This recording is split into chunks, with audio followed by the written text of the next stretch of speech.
ஹசன் நசரல்லாவோட மரணம் அப்படிங்கிறது உள்ளூர்லயும் சரி, வெளிநாடுகள்லயும் சரி ஆதரவு, எதிர்ப்பு. உள்ளூர்னா எது? லெபனான்ல. லெபனான்லயும் ஹசன் நசரல்லாவோட இறப்புக்கு ஆதரவு தெரிவிச்சு கொண்டாடக்கூடிய ஆட்களும் இருக்கார்கள். அதே மாரி இஸ்ரேலுக்கு எதிர்ப்பு தெரிவிக்கக்கூடிய ஆட்களும் இருக்கார்கள். இது எல்லா பக்கமும் நடக்கக்கூடியது தான். அதனால இந்த ஆதரவு, எதிர்ப்பு அப்படிங்கிறது இங்க ஒரு விஷயமே இல்ல. ஒவ்வொரு நாடும் இந்த விஷயத்த எப்படி பாக்குது அப்படிங்கிறது தான் முக்கியமா பார்க்கப்படுறது. இந்தியாவ பொறுத்தவரையும் தீவிரவாதத்துக்கு இடமே இல்லை அப்படின்னு சிம்பிளா முடிச்சுட்டாங்க. அப்ப ஹசன் நஸ்ரல்லாவ போட்டு தள்ளினத இந்தியா வரவேற்குது அப்படின்னு தான் அர்த்தம். தீவிரவாதத்த ஒருபோதும் இந்தியா ஏத்துக்காது. அந்த பட்டியல்ல இதுவும் வரனால இதுக்கு ஒண்ணும் எதிர்ப்பு கிடையாது. அதோட நிறுத்திக்கிட்டாங்க.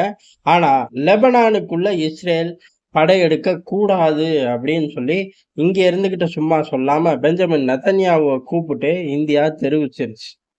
லெபனானுக்குள்ள ஒரு படை எடுப்பு கூடாது. படை எடுக்காதீங்க. அதே மாரி காசா யுத்தத்த இதுக்கும் மேல நடத்துறதுல என்ன யூஸ் இருக்கு? ஸ்லோ குடுத்துக்கங்க.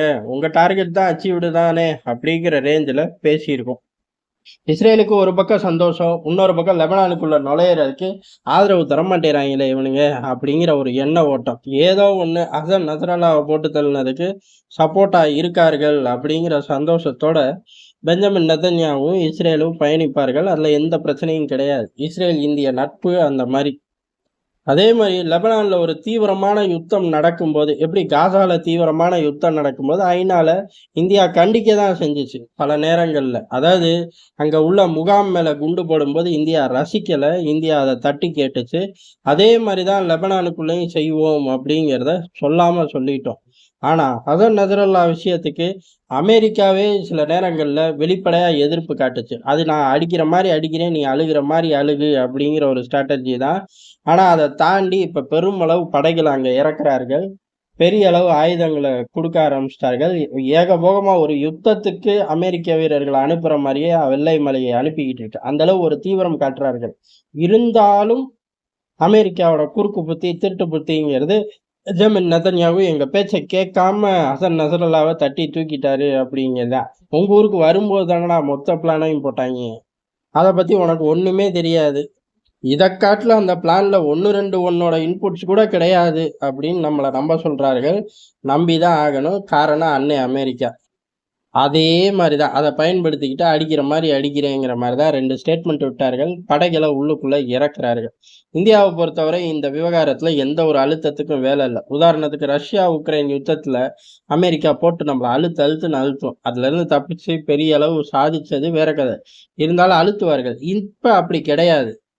இஸ்ரேலுக்கு நம்ம ஆதரவு தான். அதே சமயம் இஸ்ரேல் அங்க ஆடக்கூடிய எல்லா வெறியாட்டத்துக்கும் நம்ம ஆதரவு கிடையாது. ஹை வேல்யூ டார்கெட்டு அப்படின்னாலும், அவன் சிங்கிளா எங்கிட்டாச்சும் நடந்து போம்போது தூக்கிக்க. மக்கள் குடியிருப்பு பகுதியில உள்ள ஒளிஞ்சிருக்கான் அப்படின்னு தெரிஞ்சா, சிறப்பு படை அனுப்பு. அத விட்டுட்டு குண்டு போடாத அப்படின்னு சொல்லக்கூடிய ஆட்களா தான் நம்ம இருக்கோம். நமக்கு பெருசா அழுத்தங்கள் கிடையாது. வளைகுடா நாடுகள், மத்திய கிழக்குல உள்ள நாடுகள் தான் பெருசா சிக்கிக்குவார்கள். காரணம், இஸ்ரேலோட வெறியாட்டத்துக்கு கண்டனம் தெரிவிக்க முடியாது. கண்டனம் தெரிவிக்காம இருந்தா, ஈரானோட 1 டசன் ப்ராக்ஸிகள் முக்கியமான இடங்கள்ல அடிக்க ஆரம்பிச்சுருவாங்க. உதாரணத்துக்கு சவுதி கண்டனம் தெரிவிக்கல அப்டின்னா, எண்ணெய் வயல்கள பாதுகாக்கிறது கனவுல காண முடியாது. அதே மாரி தான் ஒவ்வொரு நாடுகளும். அவர்களுக்கெல்லாம் ரிசோர்ஸஸ் பெரிய அளவுல இருக்கு. அங்க பூரா 1, 2 ராக்கெட்ட விட்டா கூட ஜோலி முடிஞ்சுச்சு.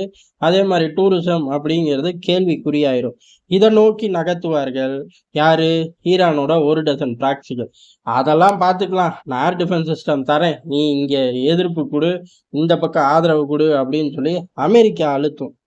ரஷ்யா, உக்ரைன் யுத்தத்துல தப்பிச்ச பல நாடுகள நம்ம பார்த்தோம். ஆனா இந்த யுத்தத்துல மத்திய கிழக்குல இருந்து வளைகுடா வரையும் தப்பிக்கலாம் முடியாது. ஏதோ ஒரு ஸ்டாண்ட வெறித்தனமா எடுத்து அமெரிக்காவ சாந்தப்படுத்தலாம், இல்ல அடிச்சு விரட்டலாம். அந்த மாரி தான் போகும். அதுல இந்தியா உங்களுக்குள்ள அடிச்சுக்கங்க நான் வேடிக்கை பார்க்கிறேன் அப்படிலாம் சொல்லாம, இதுதான் என்னோட நிலைப்பாடு அப்படின்னு ரொம்ப தெளிவா, தீவிரவாதி யாரா இருந்தாலும் சரி, தீவிரவாத செயல்கள் யாரு செஞ்சாலும் சரி, அவர்களுக்கு எந்த காலத்திலயும், எந்த சூழ்நிலையிலயும் ஆதரவு கிடையாது அப்படிங்கிறத தெளிவா சொல்லிட்டோம். இதுல என்ன அப்டின்னா, ஈரானோட 1 டசன் இயக்கம் தான். ஈரானோட நமக்கு பெரிய உரசல்கள்லாம் இல்ல. நல்லுறவு தான் இருக்கு. அதுக்காக ஈரானோட சில தீவிரவாத செயல்கள நம்மனால ஏத்துக்க முடியாது அப்படிங்கிறத ரொம்ப தெளிவா பதிவு பண்ணி வச்சிருக்கோம்.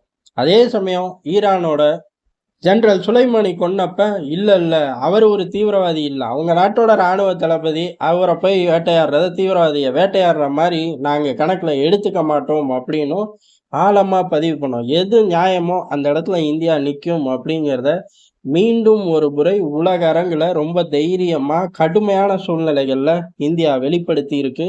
இது இந்தியாவோட புதிய மாற்றத்தோட உச்சம். அந்த அணிசேரா கொள்கையெல்லாம் தூக்கி வீசிட்டு நிக்கக்கூடிய இந்தியாவோட அடுத்த கட்ட பிரம்மாண்டமான ஒரு தோற்றத்த அமெரிக்கா பாக்குது. இதுக்கப்புறம் சைலண்ட் ஆவார்களா அப்படின்னு கேட்டா, அந்த சைலண்ட்லயும் உரசக்கூடிய அமெரிக்கா, இந்த சைலண்ட்ல உரசக்கூடிய ரேஷியோவ கொஞ்சம் கொஞ்சமா குறைக்குங்கிறது தான் டெல்லியோட பார்வையா இருக்கு.